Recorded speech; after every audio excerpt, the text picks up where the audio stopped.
Hey, everybody, how's it going? This is Seth Williams, and you're listening to the REtipster podcast. Today, my friend and co-founder of Stride CRM, Mike Balcom, is in the co-host seat, and we've got something pretty special for you. We're talking with Brian and Katie Desmarais, a husband and wife duo who really defined what it means to be a power couple in the land investing space. And in their first year in business, Katie was able to retire from her lucrative W-2 job. And since then, the two of them have gone all in on land investing, building a business that now supports a lifestyle that most of us can only dream about. And they run an amazing company together, and they've done a ton of deals. And they're currently residing in Uruguay with their two kids for a few months. And they've also become a well-known land authority in the Action Academy community. On top of that, Brian and Katie were some of the early adopters of Stride CRM. They've given us a ton of great feedback as we've been improving it over the past several months. Today, we're going to dig into their story and what drew them to the land business, how they grew it and made the leap into full-time land investing so quickly. We'll also get into what tools they lean on to keep things running smoothly and what life is like running a land business from South America. So, Brian and Katie, welcome to the show. How's it going? Thank you so much. We're super excited to be here. Let's start from the very beginning. What was your story of when and how you first discovered and got into the land business? And what were you doing before that? Brian, I'll let you take that one.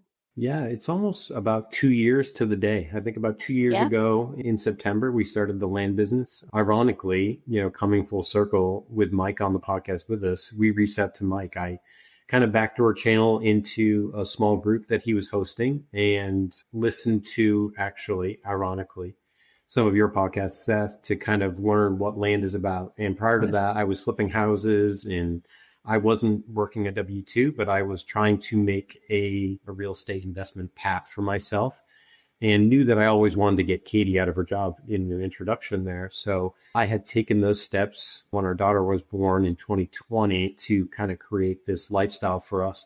But I wasn't just getting over that threshold. I wasn't creating enough wealth and cash flow for Katie to leave her job. So heard a podcast, started going really deep into the land investing realm and got into a group with Mike and approached him for some private coaching. And he was kind of our stepping stone in getting into land and learning marketing techniques and follow-ups and all the thing that Mike does really well. So that's kind of how we started about 2 years ago. And ironically, here we are sitting on a podcast with both of you. Nice. Oh, that's awesome. Mike, were you in Action Academy or what was the connection there?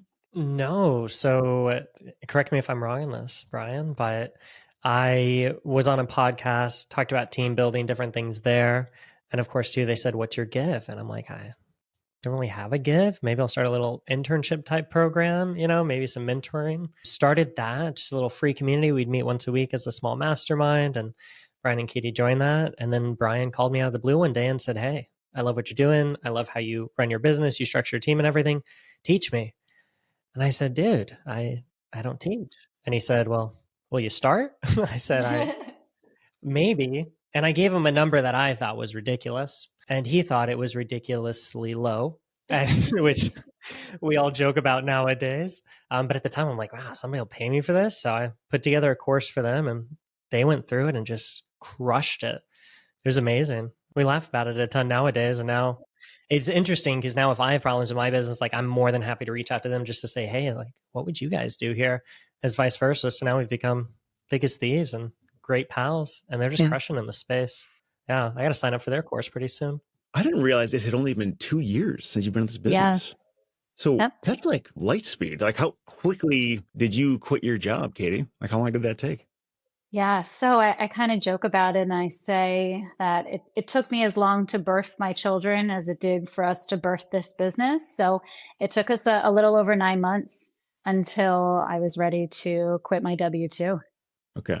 Wow, that's and Brian, were you working a job too, or were you just in house wholesaling, or what was the transition? I was in house flipping per se. So I was managing a few projects and I was wrapping up some projects during that 9-month period in which Katie was able to leave her job. So no, we went in with Mike's coaching. It took us, I would say, about 30 days to get something under contract. So we had a little one under contract that was like a proof of concept. And then from there, we built a few more things in our pipeline. And then we had one big deal that allowed us to look at this from a standpoint of what's the opportunity cost of Katie leaving her job?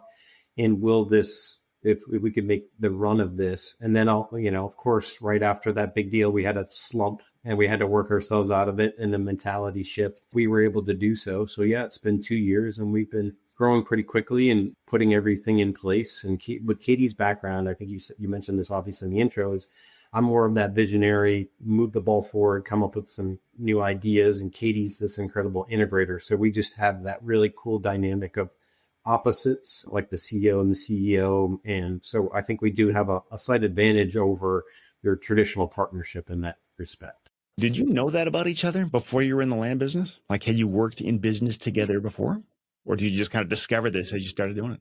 I would say that we definitely discovered it as we started going through the process of building the business. Brian had always looked at it as two separate parts to a successful land investing business, having, your visionary and then also your integrator.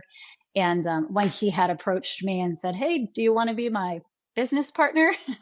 I was like, "No, I don't think so. Like, I have a great job. We have 2 small children. Our life is chaotic."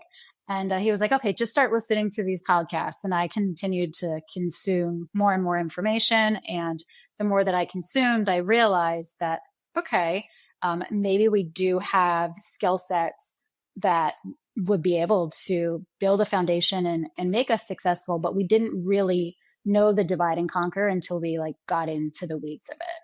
And then it was very clearly aligned who was going to be doing what, essentially, with a ton of overlap. I think that's kind of a superpower. I was just at a mastermind event in Wyoming last week, and I was talking to a handful of people about what does your spouse do? Do they have anything to do with your business? Like, do they work with you, or they want to work with you? And myself included, most people are like, no, they just have no interest, or they don't want to do it, or we don't work well together, or something like that. But if you can be on the same page or the right page in the same book, man, think of how much more you can get done. I will say COVID for us was a point in which you were forced to be in the same house together, working from home, me doing the house flipping stuff, all that being said, and raising 2 kids all at once. You're forced to just be with each other day after day, hour after hour. So I think from there, we figured out that we could do this potentially together. And Katie came from a sales background, and I definitely did not have that skill set. So that is a super valuable skill set that she has honed over time and have gotten really good at that with some training and additional help. But all that being said, that was another piece that I knew was imperative to land, is if we're good at sales and we can be pretty good at the rest, then we could have a pretty good business. So once we put all that together and then fine-tuned everything, it became a really viable business for us. I'm a little curious here how you guys are in a relationship together, then you start doing land flipping together. Are there any hard rules you kind of put into place for this? Is it hey, 5:00, we're not talking about business anymore? Or is it if you call me up on a Saturday, I'm happy to talk shop at any time? So is there this work-life balance, or is it just a blended of, we'll talk about this anytime, anywhere, doesn't matter what's going on? I'll take it. I'll give my perspective, and then Brian, you can jump in too. I think for us, we were so invested in doing anything and everything that we could to make this successful, because going back to a W-2 was essentially on the line, right? Or figuring out how can we make an income in a different way. And we were already so invested in making this business successful that if things came up, nights, weekends, we were just doing what we had to do to get the job done. And I think additionally, and this might sound silly, but we love talking about our land deals and our business, and that excites us and it fuels us. So we actually have to say to each other, okay, we got to talk about something else. We got to put this to bed for 30 minutes, but we get excited. So work-life balance, maybe, maybe not, but we're happy. This is so cool. I will say too, one thing that so many things impressed me about you both. One thing I really enjoyed, I got to spend a weekend with them both, and we woke up Sunday morning and it's 7 a.m. We're still just trying to take the world all in. And all of a sudden, Brian just says, "Hey, Katie, a lead came in. Can you give him a shout?" And this is 7 a.m. on a Sunday. And Katie's "Yeah, absolutely." And just goes and makes the phone call. I'm I don't have anybody I can reach out to right now to handle anything at this time. And I love my team to death. And they're just, here they are on a Sunday, just making things happen at 7 a.m. That was so cool to see. It really, really was. I'm like, Mike, kudos to you thank for you. just going after it. When I think of like one of the biggest gifts of a spouse, just in general, is like when life gets hard, like when you're going through some kind of like personal trauma or anxiety or something like that, and your spouse can kind of help you pull you out of it or just redirect your thoughts and that kind of thing. You guys ever do that in the business where like one of you is just having a hard time in your task for the day and the other helps get you back on track? Has that ever come up? Yeah, definitely. Quite a bit. Lose something, something falls out of contract, something major happens in the business. And I think the benefit going back to that is we're in the business together. So I think if you have one spouse working a W-2 and then you've got the land business, it's hard to really put that other person's shoes on and understand what that means to them. So in our case, when one person's down for something, the other person is obviously down with them, but we have a full understanding of what it takes to get us both out of that rut and then out onto the next deal. And trust me, we've been through a lot of those, like most land investors have. So it is really nice to have somebody in the business with you that is also your spouse that can also sympathize with what's going on in the business. It's only been 2 years now. What did your first year look like? And how has that changed to year two? I know the land business has been changed a lot over the past 24 months. But, when you look at the first few deals you did or your first few campaigns you did, have things evolved at all? Like, are you going after different kinds of deals or what has changed since you got into this? If I think about our first couple of months, were really just us trying to understand like our tech stack. What's the basis process? How do I use all of these tools? How do I use all of my resources? How do I, put together a contract that's going to protect us and also get the deal done? Like all those very basic foundational things. That took us a couple of months. We hired a VA probably about, 6 weeks to 8 weeks in after we were sort of doing everything ourselves, just to give us a little bit of time back since I was working full time in my W-2 and Brian had some projects going on, plus the kids. So we needed a little bit of support. After those first couple of months, then we were tested with, okay, how do we sustain this? Like foundationally, we understand what we need to do. We have the sort of process somewhat in place. We have the tech stack, but how do we get some consistency out of what we're putting into the business? So the next couple of months, we really spent time fine tuning the consistency. And once we had like a full proof of concept that we could do this and we could do this with not as much marketing, with also not as much support, then once I quit my W-2, that was when we really scaled up all of our marketing as well as scaled up the team. So that was really like what 1 year looked like for us sort of operationally. And year two has been all about training, coaching, developing, and optimization. And that's what I have spent the last year of my life on, is ensuring that every single person on our team knows exactly what to do, when to do, why to do it, how to do it. And I just continue to coach and develop those folks so that we can continue to be even more in strategic roles and continue to grow the team and optimize. I want to hear more about that optimization, biggest pain points and the things that you first figured out that you had to improve. But I'm wondering, just to understand the basic lay of the land, what does your typical deal look like? Like, where are you finding it? What is your purchase price? What is your sale price? Are you doing anything to it before you sell it? Just help us understand your normal deal.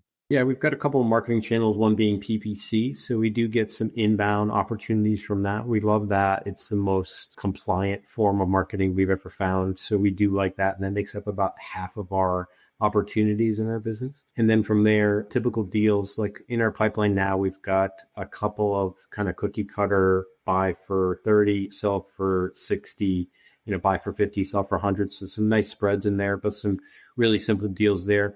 We always look for improvement opportunities. So another thing that we do specifically is we work with realtors a little bit more heavily than maybe others do in the business. We find those to be our kind of really important dispo resources as far as like somebody that knows land that can walk the land on our behalf. We do like the droner aspect and getting comfortable like a droner looking at the land, but we really want a realtor to tell us what we don't know and some things that maybe we can't see on Land ID. What the neighborhoods look like, all the circumstances that would go to selling this property as fast as possible. Because we all know that the market has shifted a little bit here recently and days of market have extended a little bit. So, and we always go to that realtor and say, hey, if we want to sell this in 45 days or less, what's our price? Now, where do we need to be at? We usually already have it under agreement at that point, so we're already kind of stuck at our price, but I do all the comping in the business, and that's something I plan to source out in the future. But right now, I want that immediate first look at every property. And then we have those trusted realtors in the area. And then we always ask that realtor, what's our return on investment if we were to put a driveway in? We always perk, I'd say about 90% of the time, we're perking our properties to make sure that that can be transferred to the next owner. And we eliminate any opportunities of not having a septic system there. So all that being said, and then we're also doing some subdivide marketing. So we've got an underwriting team that does some underwriting for subdivides, and we do subdivide specific marketing for those. So we've got a couple of subdivides in the works at the moment. And, we just think that's the evolution of the business. Is the flipping will always be there, and it'll keep the lights on. And it will be the determining factor for all the operating expenses you have. But I really think that the subdivides in general will be the large chunks of money that will be, something that we can, again, travel the world and do these cool opportunities with our kids. So we're kind of looking at both sides of the business simultaneously, but that's kind of usually our structure when the deal goes under contract or heavy on the realtor dispo. Is it safe to assume you work in just like a handful of consistent markets again and again, or are you like all over the place? It is pretty safe to say that. We work in about 4 states, and we like those. We like the ability to sell them relatively quickly in those states. And we think we have a little bit of a competitive advantage as far as our efficiencies, like Katie has mentioned, our ability to get in touch with those people in a timely manner. I know everybody has said this in the past, but like you do talk to a lot of sellers where nobody has picked up the phone and actually made that conversation. So we pride ourselves in that, in the team and the structure that Katie has created in order to be just a little bit better than other land investors in those maybe saturated markets. You mentioned that you work with realtors a lot. How often do you end up with a lousy realtor? Or do you pretty much always hit it out of the park because you're working in these consistent markets and you just know who's good? It's happened for sure. I would say a handful of times. What we have done recently is actually going, if the realtor doesn't, reach a certain market, which is understandable, they've got an hour, 2-hour radius in which they're going to drive. We ask for that one core realtor to do some referrals. Yeah. And then they'll actually interview that person, give them kind of the synopsis of what we do and how we do it to kind of see if that realtor is a good fit. So we've been doing that recently, and that's helped out quite a bit, letting the realtor do the legwork, and they get a referral fee from that. Yeah. You mentioned doing PPC advertising. So I know a handful of people doing that. I'm just curious, what are like the best and worst things about that? There's a good and bad to every marketing, of course. The best I would say is the highest motivation, right? You're going to get people that, have a greater reason to sell than most of your typical sellers that you're reaching out for, that you're just trying to catch them at a point in time. So I think that the highest motivation is probably the best. And the deal flow can be pretty good. We're getting a decent amount of leads per week. The worst is the amount of time you have to bridge that gap. When that lead comes in, you really got to get on the phone with them right away and understand, because they're probably clicking on multiple ads, as yours is the first or the second on the list. So they've already clicked that ad. So we want to be in touch with them within a few minutes of their submission. So the speed to lead is very important there. The worst is it's hard to pick your property type. You can tell Google over time what you like, but it's never going to be perfect, the algorithm in the background. So you're going to get some info logs and things that you're not typically used to buying, and those are fine, but you're paying for those leads. So the type of property getting isn't always exactly what you're looking for is when you're doing your outbound marketing. And then the last thing is just the cost. It's just going to be more costly than most marketing channels, but trying to offset that with motivation and being really good at that process of getting in touch with them very quickly. Well, on the cost, so like what is the cost? Like how expensive is this compared to direct mail, or like what is your ROAS on this kind of thing? Yeah, current ROAS with the deals that we have in the pipeline is about 8 or 9 to 1. So we feel it's a pretty good ROAS as compared to mail. I've heard a friend of mine that does mail right now, and don't quote me on this, so there could be other people out there do a lot more mail, and we don't specifically do it. But I've heard that mail is around 3 to 1 or 4 to 1. So I do feel it could be a little bit better than mail, but the cost that we're spending on a monthly basis is kind of pretty much consistent with sending about 20,000 mailers a month. So not going to throw out probably a dollar amount on it because each one's going to be a little bit different, but we are in 4 states to do that. So you do have to spread out your funds per state to make sure you're penetrating that state deep enough to show up in enough searches, and keyword generation is very important. We do pay a third party for that to really manage that for us. So I would say it's pretty equivalent to sending out large mailers. And I believe that the return aspect currently is a little bit better, but it just takes a little time for those deals to go full cycle to really kind of measure that. When I think about, say, if I'm working in a few consistent states, if I'm doing direct mail, there are things I can do to control, where the leads are coming from, and even like what types of properties are going to be responding to me, and property owners. Like, there's lots of ways you can sort your list to isolate that kind of thing. When I think of PPC, and by the way, if some people don't know what PPC is, that's pay per click. Are we talking like Google specifically, or are there other places where this is being done? This is Google specifically. Okay. Are there ways that you can control specifically which markets they're coming from? Or like, I only want properties worth 30,000 and up. Do you just kind of have to take whatever comes in? You kind of have to take whatever comes in. And the longer you're doing it, the longer you can do some back end communication with Google. So it starts to learn what you like. So basically what we do is we have it integrated with Stride. And then when we move it to a different bucket, it tells Google what we liked about that and what we didn't like. If it goes to our dead lead bucket, then it tells Google that we didn't like that lead. So in the future, hopefully the algorithm will push that type of lead to us again in the future. So it is a learning curve, and it does take, that's the other thing about Google, is it takes time, right? It takes some time. The first 30, 60 days, you're going to just get off and running. You're going to get random leads in different areas. But another thing that Google has done for us, or PPC has done for us, is it's kind of created Google likes us in a whole, basically. So it's like almost improved our SEO. So we're getting leads that are people filling out on our website from states that we're not even marketing to. So that has been another kind of tertiary benefit of doing PPC, is our SEO in such a sense has improved, where people that looking to sell land are clicking on our site and never using our ads to do so. So those are like, in essence, free leads to us too. So that in general with everything else has kind of led us down this path of trying to do this long term. How often do you encounter like scammers and title fraud, given that these are coming from online leads? Like, is that like a common thing you come across? That is a very good point. That is definitely a con, and I definitely missed that. So we've had a few of those where they can say they own this property, fill it out, and then it's up to you in title. There's definitely some red flags that do pop up in your conversations with them. If they're not willing to get on the phone, if they sign the contract relatively quickly, if they're not pushing in negotiations, some of those things should start stacking up in your brain and start when you send this over to title, which we always do. Then we let title know, hey, we want to understand what your notary process is, making sure you're controlling that. If there's a, verification process,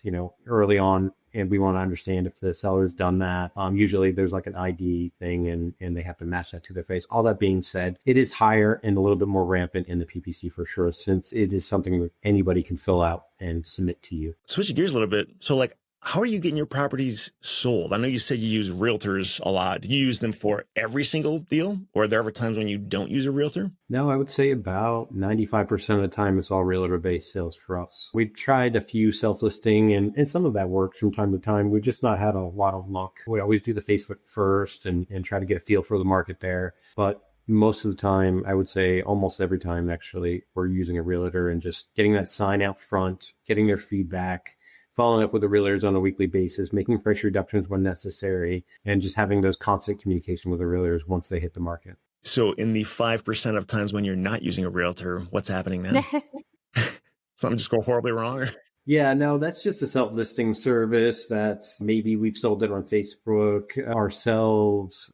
Something got lucky during our process early on where we found a buyer early and then we close on it. We just bought a landlocked property where we, didn't need a realtor for that and found a, neighboring person to buy that. So there are times from here and there, but we usually are marketing in areas where we already have realtors. And then as soon as we get that contract signed, we're beginning that due diligence process with them.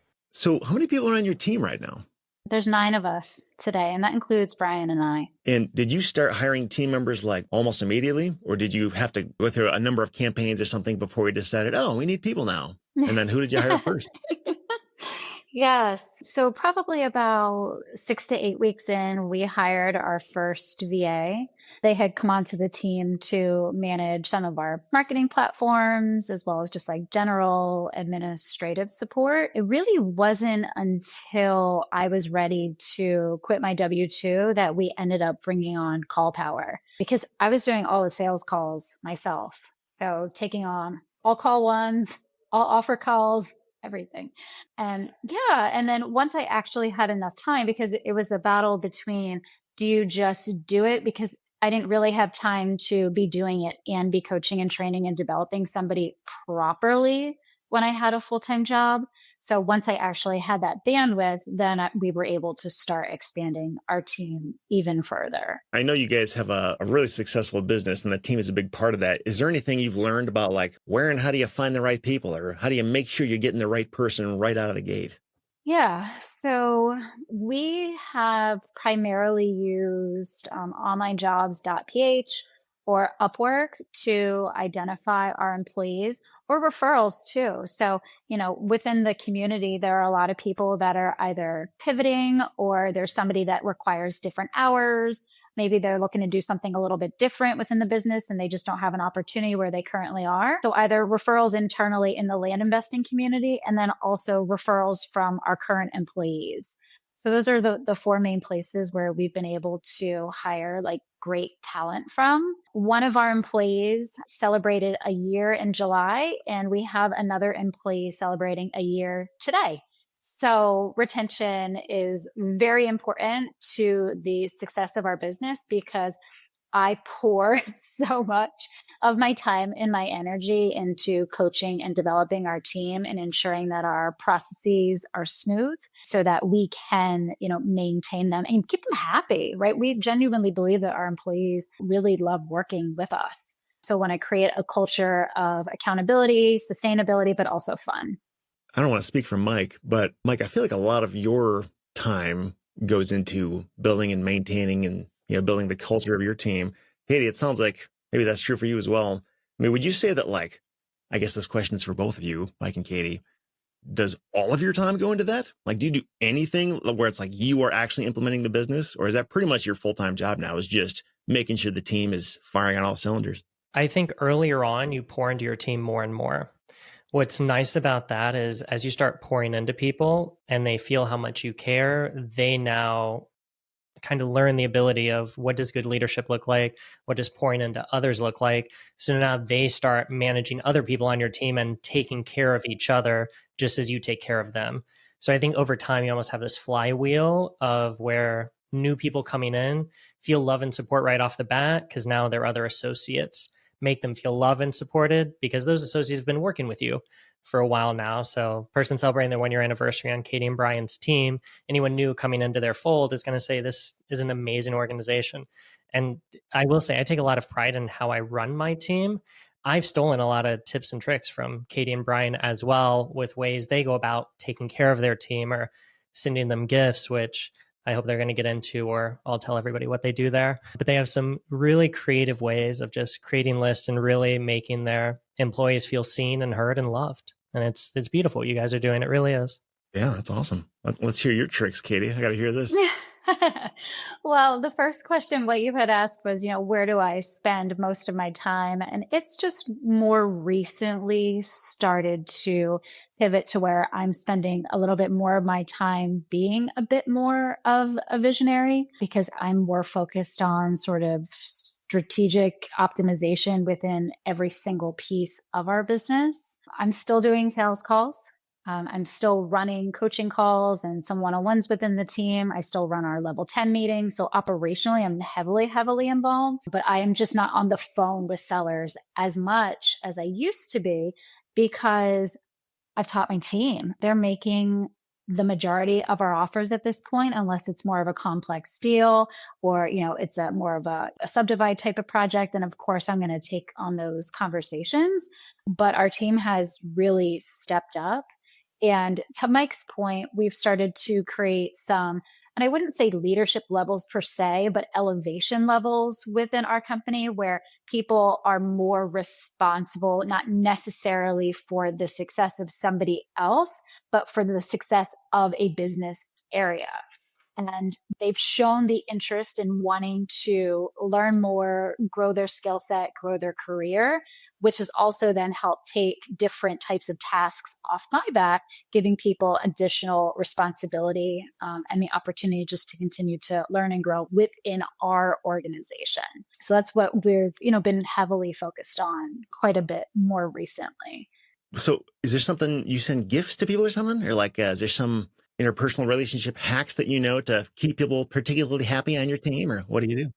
We've done some different things in the past. For a while, I was running some like Amazon wishlist contests where our team would basically go in and create a wish list of the things that they were interested in. Sometimes we would pick a theme, like, all right, the group decides, it's health and wellness this month. So people would like add what they wanted. And then if we hit certain thresholds, that would be certain tiers within that wish list. And we would be able to then send items to them. But it was fun because they would get to put a couple things on there. It was kind of like a surprise, like what's coming. We also run, monthly contests based upon agreements. And it doesn't matter what your role is within our organization. Every single person's role is just as responsible for the success or the failure of this business than anybody else. And so the contest is group wide.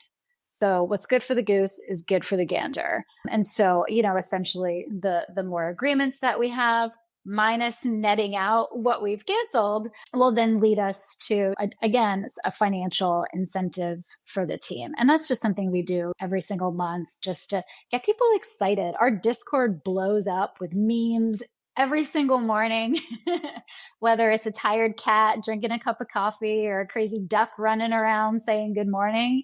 And we just like to do fun stuff like that. The communication is almost obscene how much we're all talking to each other, but this is our family at this point as well. So, and we want people to feel supported and seen and heard and loved. And I think that those are the things that, not just the financial piece, but how good you feel about yourself coming to work every day and knowing that what you're doing is making an impact, not just on the organization, but on everybody's life success within this group. So it's certainly a family, and everybody has the exact same opportunity for financial gain. So to touch on this briefly too, I think this is a huge golden nugget you're giving away here, Katie. I think most of us as entrepreneurs, we just see money everywhere. And then of course, what we want to do with our team is just give them more money. It's like, that's why they have a job. They have a job just to have money. The thing is, though, when you start giving people money, it just goes into their bank account and they don't think about it anymore. Or if you actually send them something tangible, something they can hold, something they share with their friends, they share with their family, it carries so much more weight. And I'll never forget when Brian and Katie told me this, I was talking to them, I'm like, yeah, whenever one of your work anniversaries come up or birthdays, I have to reach out to Amy. She was interviewed recently on Seth's podcast, but I always reach out to her and say, can you schedule something for these people, get them flowers or cakes or whatever? And it's always a logistical nightmare. And Brian's like, dude, just have them make an Amazon wish list. I'm like, what are you talking about? And I'm just thinking like, Amazon, like this is just like a North America or first world country thing. It's like, no, these Amazon wish lists, you can send them anywhere, whether you're going to Pakistan, Philippines, it doesn't really matter. And what a cool way to your team to let you know what they want, but then you to fulfill those needs. So that way too, when they're playing with that new camera or shirt or mug or whatever in the world you send them, it's just like, I got this from my company. And it's just such a cool show off thing. I think it's amazing you guys do that. I stole that from you. I recommend everyone listening steal that from them because it's such a way to make your employees feel loved and cared about at a very nice, deep level. Yeah. Well, if anybody wants to see my Amazon wish list, I'm going to post it in the show notes, retipster.com/241. Definitely check that out, please. So we kind of know where a lot of Katie's time goes. Brian, where does most of your time go? What's your main area that you own in the business? Yeah, I own comping. So comping is something, like I said, I want to be able to touch and see every deal as it comes in. So I want to, right now, I'm running that on the front end. And then everything post-contract, everything from the signed contract on going forward is mine as well. So all the engineering, all the communication with the agents, most of the communication with the seller, unless Katie has had, need her to step in and smooth over a relationship, something that's going on that we need heavy discussions with. I can take a lot of those conversations too, but if Katie's already forged that, it's a good time for her to step in on those. So that's kind of where my hat falls, is everything post-contract and then all that comping on the front end. And then any kind of contract signatures and all that, that's on Katie's kind of front end plate, and everything back end is mine. It's interesting. We were actually talking with somebody in our mastermind this past week about comping. That's like the one part in this particular guy's business that he owns and doesn't want to give up. For you, is it because you like really enjoy that process, or is it like not trusting other people to do it right? I mean, it is a huge, very important thing to get right. but what draws you to that particular task? I just think that looking at thousands of properties like we all have kind of gives us the leg up, and hiring for that and training for that is going to take some time. And I don't want to rush that. So I actually have a realtor call me now on an offer that we have. All that being said, no, that's fine. So now we're going to watch Brian handle an offer call live right here. Well, here's an offer negotiation here. But from a comping standpoint, it's such an important, it sets the tone, right? So if you miscomp it, or, something's off, and the LMs then are going to present an offer in which you're going to have to either go back from or cancel. We don't ever want to do that. We want to put our best foot forward every time. And especially subdivide stuff, which is much more complex. I want to have my hands in that. So for now, I own that piece, and I do want to train for it long term. And it is definitely an art. And it takes some time, and I'm definitely not the best at it, but I think I know enough to get us to a point where we can make accurate offers and make the deals make sense. So I'm owning that for now. I've given it up and taken it back a few times in the business, but the extra time we have here in Uruguay just gives me the opportunity to just kind of be a little bit more involved in the business. And I want to take advantage of that. Well, as somebody very experienced in comping, I'm wondering, has it ever happened where you comped a property and you got it wrong? Like there was some material fact that was just impossible to see or very difficult to see when you kind of realized after the fact? I think every land investor has been there when you do this long term. Yeah, of course. Is that a common thing, or have you kind of just seen it all and you always nail it every time? I can't say I nail it every time, but sometimes it's as simple as, you missed a floodplain overlay. Those things just happened recently where I missed a floodplain overlay. I had the wetlands on there. For some reason, the floodplain didn't pop up when I was looking at it. So, we're in the middle of buying something that is a floodplain and working with our realtor on that one. And usually we do a slight discount on pricing on that just because the buyer pool is going to be a little bit smaller when you go to dispo. So all that being said, I do make mistakes, but so does Land ID, unfortunately, where we bought things with no wetlands on them with the filter on, and then we come to find out it's 100% a swamp. So all that being said, there's some things you can't account for, and that's why we like that realtor on our side, and because we wouldn't have known that without them in that case. So there are definitely mistakes to be made, but I'd like to at least I own those mistakes, and then I can walk myself back from doing it. Yeah. Yeah, I wonder if there's ever going to be the day when you can just push a button and some software looks at everything and it's always accurate and doesn't miss anything. It kind of seems impossible, but I don't know. I'm going to leave that to Mike. I think if anybody can do it, Mike can do it. So I'm waiting on the day. I want to be the beta tester on that. I want to have the first ownership of that. So I think Mike can do it through AI. Yeah.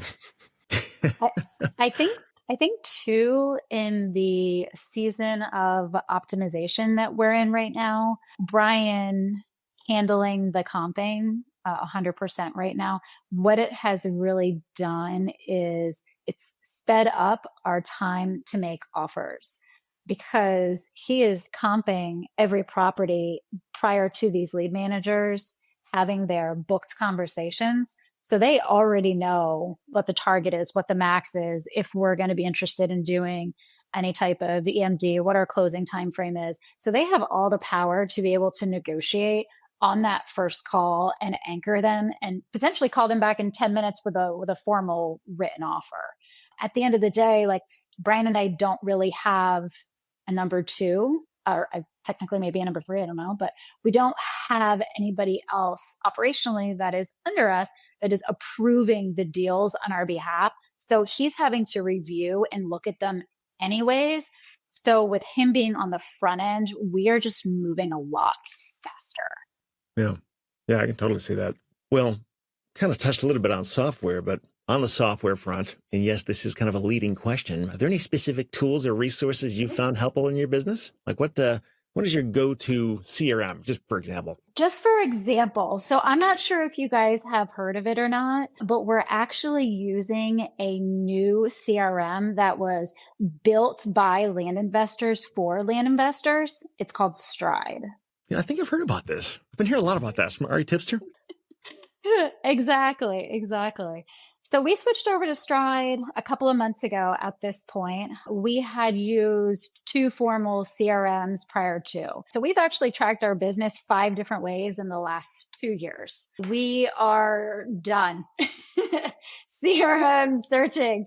Again, all that we're really working on now is really trying to fully understand all of the capabilities of Stride, because there are so many different things that you can customize to have it be where your business is today versus where your business is going to be a year from now. So we're really trying to understand like everything that we can do without essentially over engineering our process and leveraging the automation, some of the AI tools, some of the tracking and reporting. How can we use that to even more streamline our internal, external communications? Well, I know with Stride, there's a lot that it can do, like you mentioned. Is there like, I don't know, one or two or three particular functions about it that have been most helpful to you? Or like when you log into Stride, what's the first thing you go to check out where things are at?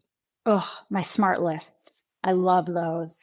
Yeah. So yes, and it's super helpful as an owner operator, but the functionality for the team members. So it's different, right? So if I'm going in, let's say I'm trying to look and see where are all of my sellers that we've got contracts out to, right? Or contracts pending, right? What does that look like? If I've already pulled and created a smart list based upon that criteria, then anytime I go back to that link, it's dynamic. So as you move things in or out, your smart list is always going to pull what's in that stage or status. So then I can very quickly flip through every record in that stage or status to be able to make a determination on what's happening, within that area of the business. And then for our team members, when they create their smart list, you can add an automation with a support dialer so that they're able to go to maybe their double dial bucket, add on their automation for their dialer, and very quickly start to be able to do their follow-up calls. And as well as like the mass follow-up. So let's say if there were, 15 people in that bucket, they hadn't moved anywhere else, which means that they're all basically at the same status. Now you can go ahead and click all of those folks and send them a follow-up message. Hey, I just left you a voicemail, was reaching out, yada, yada. And so we're just following up so much faster because of those smart lists. So that's one thing that we love. Brian, is there anything that you want to say like specifically? I kind of use it from a comping level. Same with my smart list. That's what I start with every day. I come in, I click, I go through my list. And then another thing for me, actually, I will say, I like the number of boards you can have. So you're not restricted. You can have your Stride be whatever you envision it to be. So for us, we have the seller board, we have a title dispo board, we have a cold leads board, a dead leads board. All that helps us with our PPC commuting back to Google, and it helps us organize all of our data much better. And we also have a person specifically in our team that calls through those cold leads. So we have a cold lead bucket specifically with multiple buckets built out of that, a table, then buckets. And then one of our team members kind of lives in there because that is somebody, I think we've mentioned this a few times in various places, but those are people that said yes to us at one point, and we just want to still be in front of them. We want to still make those calls. And so the fact that we could organize Stride any way we like and not be restricted to the platform itself has been a nice piece for our business. What I was telling somebody recently when we were I was on a coaching call, we were hashing through like, what can we do in your business to, get you more organized? And I was talking about Stride and I said, everybody's brain is totally different. And the fact that Brian and I have to mesh our brains together in this business, Stride just gives you the ability to basically customize every board, every field, how you want things coming in and out, how you want your notifications, how you want people being assigned or unassigned to different areas. And so you can basically put your brain into the system and it can function the way that you think it should be best properly done. And that is something that has just been, a major game changer for us because we're not limited in how we can sort of customize the platform to support all the different initiatives that we have. Mike, is there anything you've learned from Brian and Katie about how to use Stride, just seeing the way that they've implemented things? Or Yeah, I have to say, Brian and Katie use Stride in ways that I have not even thought about or imagined. And even today, as they're talking about it, they're like, oh yeah, we just put things in different buckets, then it talks back to Google. They say that so nonchalantly, like it's no big deal. I'm like, yeah, I'm like, how do you talk to Google? Like, is there like a 1-800 number to call or something? Like, what, send me their info, man. I got to tell Google some things. But I love that. I think at the end of the day, you guys are action takers. Like that is what it is. You take massive action on things that you do. you learn the systems, you learn the software, you figure out how to use it best for you. I'm so scared because when this episode comes out, people are going to start pinging me like, Mike, how can I back in this to talk to Google for me based on the bucket? And I'm going to be like, oh, I better talk to Brian and Katie before this airs. But you guys really go above and beyond, start implementing API keys and different webhooks and workflows in there to really make it what you want. I know you've created your own specialized dashboards to see exactly what your team's numbers are, their calls, everything there. I mean, it's incredible to see how much you've really owned it and really made it your own, because that's one thing Seth and I are very proud of with Stride, but also probably one of the number one complaints that we get is you can do almost anything in the world. And that's great, but it's also, if you just want to plug and play, it's challenging there, where we try to make it as plug and play as possible. But it's also, I love how you said it, Katie, like put your own brain into it, throw Brian's brain in there and have it work what works best for you. Because the way that you use it is different than how my team uses it, which is different than how 100 other people use it as well. And I just think that's so cool. I mean, I'm learning more about our product, just seeing how you all use it as well, which is incredible. Is it a pretty big deal in managing your team? Like, is that a helpful aspect of it in terms of, like, does every team member have their own account where they can get in and you can kind of track what they're doing and what they're up to? Yes. Every single team member has their own login. Everybody is responsible for some part of the business that's interacting within Stride. Yes, we use Discord for like our general communication, but anything that is in regards to a specific record, all of those tags are being done internally within the system. So unless something requires like an additional hello, we're talking within Stride in regards to deals that are in process. I will say too, once we got into Stride, we knew it was like, going back to your point, Mike, initially it seems like it can do too much, right? And people do get a little overwhelmed with that. But we got in, we knew enough about a CRM to be dangerous. And then we worked with one of our team members, our VAs, that had a technical aspect to him. And we knew he had the capability to do that. And we put a lot of ownership in him. And that's what we do with our team in general. It's like, okay, this is yours to own. Let's learn it together. We wanted to do X, Y, and Z. All right, we need to make a support call. We need to talk to support. This is what we're thinking. And it did take us a little time to build this little Stride ecosystem the way we wanted it. But we put a lot of emphasis into that VA, and that just kind of goes to back to our team and what we built and the culture that we do have. Luckily, that VA just took ownership of that. And then everything going forward that we need, tweaked or added, or ideas that we have that come from our brains that we want into Stride, we kind of ping them, they work on it, we adjust it until it's the way we think it should be, and then we move on to the next thing that we want to add to Stride, which is always growing in our case. Absolutely. I love this. I'm curious. So this is the third CRM you've been in 2 years. For anyone thinking about shifting to a different CRM, no matter what it is, what would you recommend doing for the migration process? Not just so much getting your data over, but more of like teaching your team how to do it.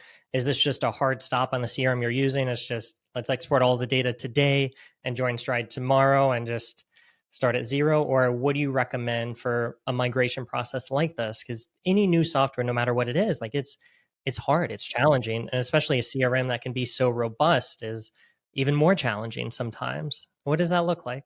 So prior to us ever actually making the switch, we got everybody into Stride, and they also had the ability to go into the training center. So there's tons of different demos and tutorials in there. So we certainly had them have a couple of a week runway to be able to just get familiar with the platform and then be able to log in, play around with things. So we did give them a little bit of time for that first. And then I think too, like a couple of key setups when you do get everybody in, like get your phone numbers verified, get your calendars set up. Like there's a lot of like basic tech things that is best to be done prior to ever migrating your data, or even more, don't get your Zapier set up until all those sort of basic things are in place. And that's generally the easy part, is just getting through some of these checklists, like technical administrative things.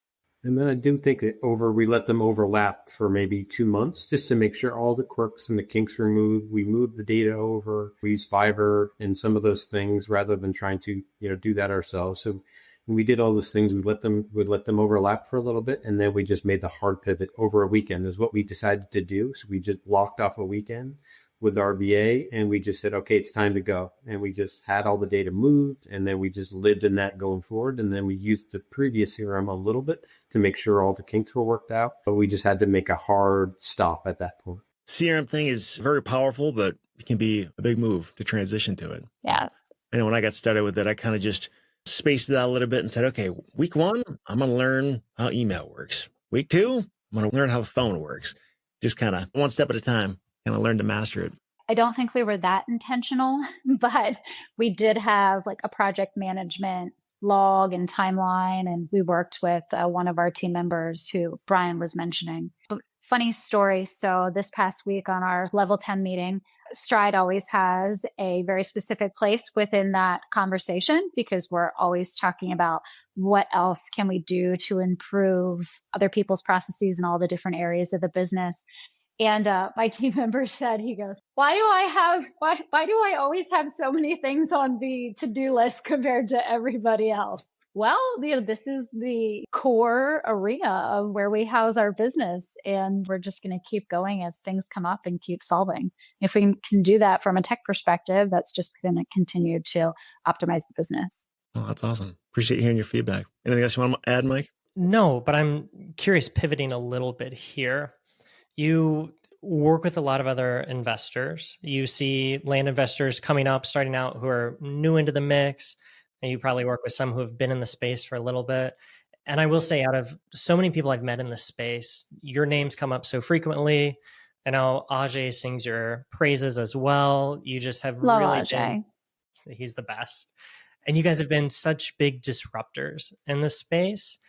And I feel like your success, I mean, if people reach out to me, I don't really coach publicly much, but every now and then somebody will reach out to me privately and ask if I can do something. And so often they say, yeah, well, I want to be successful like Brian and Katie.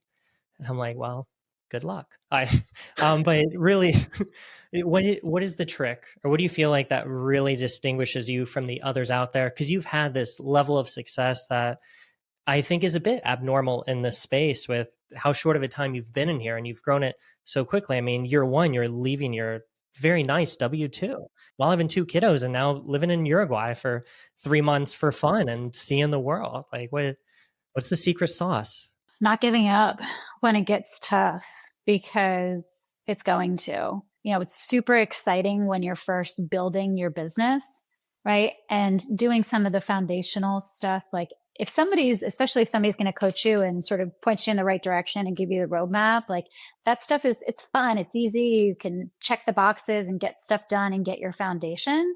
Maybe it's still exciting when you're hiring a team member or two, but sort of after that dust fades and it's really time to make sure that everything that you've put your money into it, whether it's people or systems, that you are driving that forward. I think that's where it starts to get difficult. The biggest thing for us, I think that's really helped our success, was we did most of this business by ourselves for an extended period of time. And we just kind of gritted through it so that we knew what it was like, so that we could coach, train, and develop other people. But it wasn't without us being heavily involved in every facet of the business for an extended period of time. With coaching other people, sort of what I'm seeing is that there's this 5 months to 8 to 9 months period where it's just really hard because you've invested a lot of time and energy and funds into building this business, but the runway is taking a little bit longer today to see everything start to come full circle. So you just have to keep going because this does work. When you think about what some of your biggest challenges were when you got started versus what your biggest challenges are now, what were some of those? Like, how have they shifted over time? My biggest challenge was that I knew absolutely nothing about investing in real estate whatsoever. So I had a sales background and I have a leadership background. Worked for 13 years in recruiting and sales leadership with large teams within a very KPI, fast-paced driven, you're only as good as your last deal world. So I felt like I was built for some facets of this business. But Brian, what do you? Yeah, it's just building this marketing machine, right? Because at the end of the day, it's what we are, is a marketing company with a focus in land. So building that and learning that as you go. It's like you're building the house as you're trying to live in it. You put the brick and brick and brick on top of each other. And then, you realize you missed a window. So you got to go back and take that apart and put it back together. So, and then it's all for us too, is like not trying to do too much at a time. It's, doing a CRM and starting a cold calling. And we did 2 or 3 things at once and switched a platform that we're using for marketing all at once. And that was stressful. So just, I think for us, it was building this marketing company because I knew enough about real estate to know how to dispo. I think that's something that I was pretty good at with the house flipping and but the marketing component and building the company and building the culture, that was something just that was more foreign to us. I wonder if there is a direct correlation between being a good salesperson and being a good leader. If there's like a Venn diagram of those things overlap a lot, it seems like there would be some. When I think of like some of the best CEOs and leaders of companies in the world, like they're probably really good salespeople too. Do you think that's accurate, Katie, or are they just kind of different things? Yeah. So I see it one way, but not the other, right? Because I could certainly more so see it as people who are, good leaders are good salespeople, but I certainly don't, especially with all my time in the corporate world, there were a ton of very, very successful salespeople. I was their leader and they were making much more money than I was because they could grit and grind and get stuff done, but having additional responsibility outside of that was just not within their runway. Yeah, I wonder how much of successful salesmanship is being a good wordsmith and saying the right things and the right emotional intelligence and all that, and how much of it is just grit and determination, like just keep going, like just don't stop. I know they're both required, but I wonder like which one would be more important in that equation. I think just continuing to push forward is so important here. And I think it's hard to get caught up and just stuck in that analysis paralysis, even after you've had some success. I mean, I remember you calling me, Brian, you're probably about somewhere in that 4 to 6 month mark in this space. And you had some really good success on the front end. And now things are starting to stagnate a little bit, not too much going on. You're like, Mike, I don't know about this. This isn't working. That isn't working. And it's just like, yeah, welcome to the game, Brian. Have fun, man. I mean, 1 month you're on top of the world. Next, you're debating why you ever started this. Why even listen to podcasts? Worst decision ever. Kind of that valley of despair and having that network of people, I think is super important, whether it be Mike and other land investors, or for me, Action Academy, of people that are going through those trials and tribulations of entrepreneurship. There are a lot of them. And to be able to dust off your boots and pick yourself up and get back at it and keep charging through the next wall that's going to be there for a barrier for you is difficult. And a lot of people do stop at some point, and they stop at that next wall and say, you know what, this is just too much for me. Once one or two deals go sideways, you lose some hope. So it's not all rainbows and sunshine all the time. But if you can just kind of see through that and know that the next opportunity, it could be just through that next door, and continue the marketing, continue the follow-up, continue that, you could replace that lost deal or whatever it is. So if you can pick yourself up and have that community, I think that's super important. In that situation, Brian, I don't know exactly what was going on, but when you kind of felt like you were hitting a plateau or a lull or things weren't going well, what happened to get out of that? Like you just kept going, like doing the same things, or did you pivot and do something specific different that made all the difference? Or I've talked to a number of people like this over the past year where there was a time when they were just killing it, and now they're just like contemplating getting out because things just aren't working anymore. I'd love to tell them, like, just do this, do what Brian did, whatever that was, to keep going and find success. So what was that for you? I don't think there's ever that one answer, right, of the one thing that you can do differently. I think it's that community, again, going back to that, asking multiple people, what do I do here? What are your thoughts on this? This is happening to me. What have you done in this situation? And honestly, a lot of it for us has been coaching. We work with Mike, we work with Justin Pichet, we work with multiple coaches along the way that have helped us kind of overcome those stagnations. And I think that's something that we're always going to build into our operating expenses going forward, is having that guidance in land. So I think, if you can do that in land, I think it's super beneficial, as well as, having the community to kind of overcome those things. And for us, like, what specifically did I do? It was, going back to Katie, and it was having that one person that you could just kind of be in that despair for a little bit and know that the next day is going to hopefully get a little bit better and a little bit better, and making fine adjustments. I don't think it's going from this is working, let's pivot in 90 degrees or 180 degrees in another direction.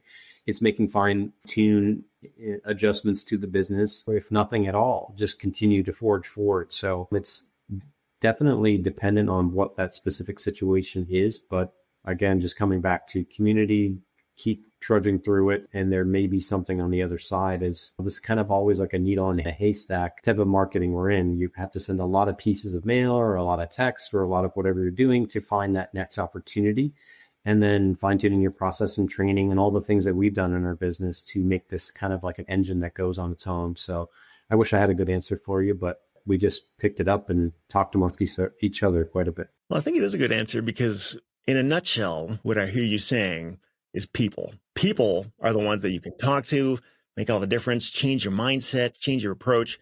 And the reason I think that's notable is because I know a number of land investors that work as an island. Like they don't want to network. They don't want to talk to people. They just want to be on their own, keep their head down. They don't want to share their trade secrets and all this stuff. And I think it's hurting them. I can't even tell you the benefit I've had just going to different events, just getting on calls, like just getting other people's perspectives. I'm so lucky I get to do these kind of podcast interviews because like I get all these different perspectives that I absolutely would not have on my own. So to those of you out there who are introverts like me and you're scared to talk to people or don't want to or whatever, just realize you're probably missing out by not doing that. Yeah, I would say like 90% of the time when we sit down to try and solution for something, we're not talking about the problem and the solution. We're talking about who do we know who can give us some clarity, whether that's if it's more of a sales based solution that we're trying to hunt for, hey, Katie, do you think that this is something you can bring to Land Closers Academy? Or is this something that you want to go direct to Ajay with? Something that we want to ping Mike about? Or, hey, do I want to take this back to my pod within Action Academy? Like having those people has been so crucial for like our mental stability within this industry. And that's outside of just having that one-on-one coach or person that you essentially hired to help grow your business, but the people all around you who may or may not have dealt with something similar or have, a different opinion than what you do, I think has been super helpful. And Brian had been in, communities much longer than I had because his runway was so much longer, having the availability to do that. And once I started to join, that really made me feel like, especially from an acquisitions and sales focused operator, that I had support outside of, just Brian to continue to grow our business together. But what I think really happened, Brian, why you got out of that funk that one time is I think I got a contract signed and then we were like, back up. The contract will always get you out of the slump. I have to say, I have so much respect for how much education you both are constantly pursuing. I mean, you worked with me, then you worked with Justin. Justin's phenomenal. We all know that. You're now working with an organization to really help you scale at larger levels, create the right systems and processes. I mean, continuing education is so big in your life. And I feel like that's really what sets you apart. I think a lot of us, we take the first guru course to begin with, and that might be it. Maybe we go to 1 or 2 conferences or masterminds a year, but the buck kind of stops there. And you both are just continuing to learn more and more and more. I'm curious on that. Is there anything you hear a lot of educators or different investors in our space telling people, and they present it somewhat as common knowledge, but you just feel like this is completely wrong or maybe an old way to go about it? And if so, what do you feel like those are? What do you recommend instead? I mean, for me, when I think about a land investing business being successful from like an umbrella perspective, I think not just of systems, process, and people, but also sales. So we have hired coaches and I worked one-on-one and with Ajay as well. And that investment, I think, gave us an even stronger backbone. I think that the sales piece is so critical to the success of the company. And it's not just on like your sales calls itself, but like in your follow-up process, And how do you integrate that with the technology like Stride that you're using?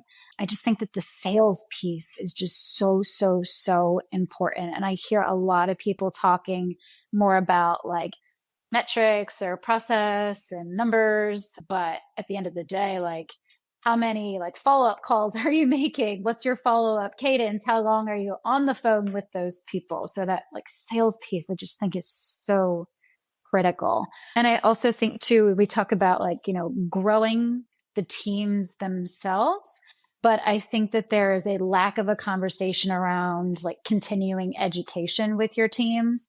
And how are you not only educating yourself as a business owner? Like, we're not just spending time on investing in ourselves. All of this knowledge we then are pouring into our employees. So the training, the coaching, the developing, the leading, I don't think we talk about enough in this space as well when it comes to the people that are supporting your business initiatives. Good answer. When you guys think about your long-term plan, if there is a plan, like where do you see this going in 5 or 10 years? I would love this to be a lot of inbound marketing, not as much external marketing, not pushing as much out into the land space. I would like land deals to be coming to us. I would like to be more in development, subdividing things, and just having less projects, but higher gross profit in those projects. That would be something that I would really like to. And then the monies that we make along the year, invest those into syndication, real estate opportunities, and have that pay its dividends along the way, offset taxes and all those kind of things that go along with all of that. Yeah. So less deals to work on, higher margin, and just more time to have with the family. And that would be where I see this in 5 to 10 years. Yeah. How many hours a week do you both have to work? Like, is that just a straight 40 hours a week, or does it like bleed into the weekend and nights, or what does that look like? It bleeds for me a little bit on both sides, especially on disposition, especially on comping, big deals. Like we got a larger deal locked up over the weekend on Saturday. So I had to sit down and go through 11 properties, comp all of those individually, and then send the offer out. Katie had to make the call on the Saturday. I had to make That's the calls. Just part of being a business owner. But I will say ultimately I'm working 4 to 5 hours, 3 to 4 hours a day, some days, 4 to 5 hours, other days. And then it's afforded us the opportunity to walk our kids to school every morning here in Uruguay and pick them up from school and spend time with them in the afternoon, that where our team is working the final couple hours of the day. We're just looking at our phones on Discord if we need it for anything. So 3 to 5 hours is kind of where I work. Nice. What about you, Katie? Yeah, I would say the days where I have some standing calls where I'm supporting other business owners, that's when my days are more time intensive. I might have 2 to 3, a couple of days a week that I'm blocking out some time for. But actually sitting in front of the computer, like driving this business, for me at this point is maybe 1.5 hours a day or so. Like, Brian, do you think I'm not giving myself enough time here? I mean, because most of my conversations are on the fly with the team. So I've got my CRM in my hand. I've got access to my team in my hand. And so a lot of it is just answering questions, team coordination, etc. So I would say, total probably working 20-ish hours a week right now, fully. Do you guys work in the same office, or do you like need space, like work on the opposite side of the house or something like that? Well, some days we're sitting next to each other. I'm normally in that chair that you can see. Mm-hmm. I see. So it is nice to have Katie right next to me. We're brainstorming, something comes up, take my AirPod out, I got music on, and like, hey, this is going on, and I can look over at her. I do like working next to her for a little bit of the day, and then she's going to get on a call, and I'm like, hey, it's time to go in a different space. Let give me some peace and quiet over here so I can trudge through this comping or specific thing. But we're always, you say, when I say I'm working 3 to 4 or 4 to 5 hours a week, Katie working, a day, Katie 2. All that being said, we're always talking about the business too. Everything that's coming up. So I can't even quantify the number of conversations we're having about things that we're thinking about doing in the future, or, movements or pivots we're going to make, or hires we're thinking about, or what's the next thing that we want to be doing. So to say that it's, sitting in front of a computer for that amount of time, but it's also on the cell phone and different things and conversations. Yeah. Me and my wife are both introverts. And even when we're sitting next to each other with our shoulders touching, we still prefer to send text to each other rather than just using our voices and talking. That's how we operate. No. Well, as we wrap this up, I'm curious if somebody's listening to this, maybe they've just started land investing, maybe they're thinking about getting into it, maybe they've been into it for, 6 months or so. Do you have any advice, like any just key lessons or things that you've learned that you would want them to know about given where you are? I think it goes back to a lot of what we spoke about. I think the first 6 to 8 months are going to be the tests and the trial of this. Does this work for you? You need to see some proof of concept. You need to learn about the systems and operations. And if you're starting out, if you can afford a coach or can afford a community of people to help you through that, I think that's a standing kind of, concept we've talked about here too, is just be around other people. Don't put yourself on the island. Learn the business, consume a lot of information, podcasts, all of that. And then honestly, if you can hire that coach, I think Katie's an excellent coach. But all that being said, having that community and having that coach early on, or just learning the business through podcasts and all that, and just keep going. I think that 6 to 8 month period is going to be, hopefully you see a few deals go full cycle, and then you really kind of understand what this business could be in the future. And then working on that core sales acumen too is super important. So if you can kind of fine tune all that in a short amount of time, I think you'll have a great business. Awesome. Katie, got anything to add? Yeah. I would tell people to be patient and be realistic. I think if someone's going to start a land business, to do enough research in regards to like what this could potentially cost you per month, knowing that it is taking 9 months to a year to finally start seeing things come full circle. And just like any business, this is going to be just a time investment and a financial investment, but in your future. So be patient, but be realistic and just don't give up. On that note of being realistic, so I think that's great advice. But a lot of people may not know what realistic means because all they've heard about is like all the highlights and the wins and all this stuff. So like any quick pointers on what realistic means, how much money it takes to get started, or how hard it is to get deals, or any other thoughts on that? I think you can bootstrap it and do it pretty lean for a few $1,000s a month. And I think over that amount of time, I think for a few months, if you bootstrap it, have the conversations, be in the weeds of your business, know everything that's happening, and then maybe make that first hire in the first maybe 2 to 3 months. But give yourself that real time in the business to learn all the things that could go right and wrong, and then start maybe thinking about that next person. But I think for a few $1,000s a month, you could potentially have an opportunity to buy your typical land deal, which is a 20-40, buy for 20, sell for 40, buy for 25, sell for 50. And then you can really reinvest that. As what we did was, once we got our first deal that made us a little bit more money than the previous, we just reinvested that into more systems. I would say you probably don't need a CRM right off the bat. You can make things work. You can run a really lean business. You can learn all the little nuances about your business, then invest in the CRM, then invest in the next things that are going to help grow your business. So the realistic component is, it could be a few $1,000s a month for multiple months. Let's give it 4 to 5 months here to see something be bought and sold full cycle.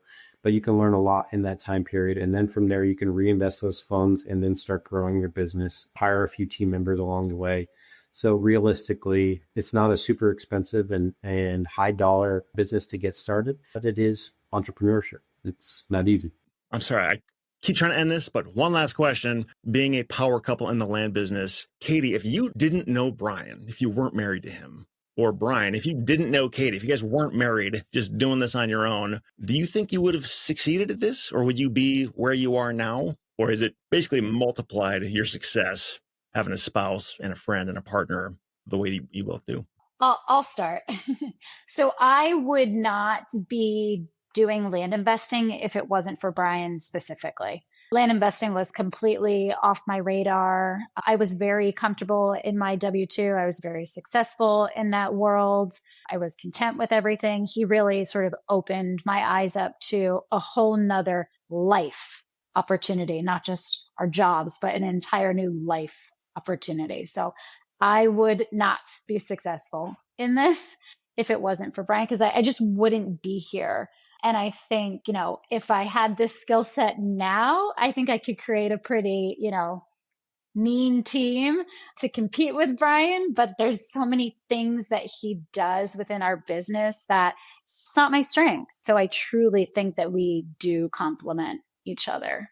I want you to think about if your couch is very comfortable or not before you answer this. Okay. No. I'll tell you, my Uruguayan couch is not very comfortable. And I will say, no, there's no chance. I would be as successful as I am. I knew that land or real estate investing is something I was good at. I knew enough to be good in the real estate world, but my team and my culture and everything that where we are 2 years into the business would be totally different.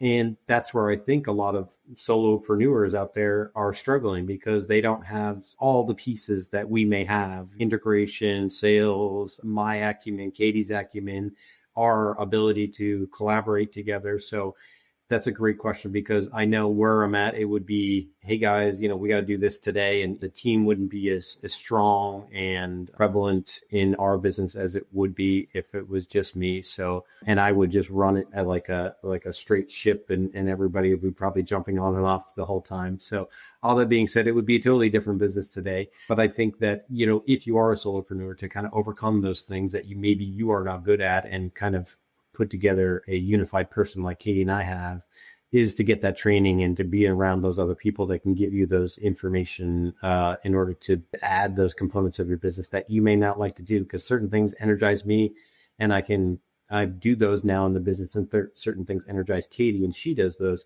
Things that don't, we figure out a VA to do them or an employee in of our team to do them, or Katie can take on that responsibility. So we do have a slight advantage where if it doesn't energize me, it's not something I want to be doing in the business, and we can either offload that or Katie can take on that if it's something she enjoys doing. Brian and Katie, if people want to connect with you or find out more about you or anything like that, no obligation to share, but is there something you would point them to if they wanted to? Yeah, sure. So my email is Katie, Katie, at patriotplots.com. We're also on Instagram at patriotplots.com. Oh, I guess not .com, at patriotplots. Okay. Gotcha. I'll include a link to that in the show notes again, retipster.com/241. My Amazon wish list will be the first link you'll find. Don't miss that one. I'll be sure to put it in bold. Brian and Katie, again, thank you so much. It was awesome talking with you. Thank you, Mike, for being here to ask even better questions. And all the listeners out there, we'll talk to you again in the next episode.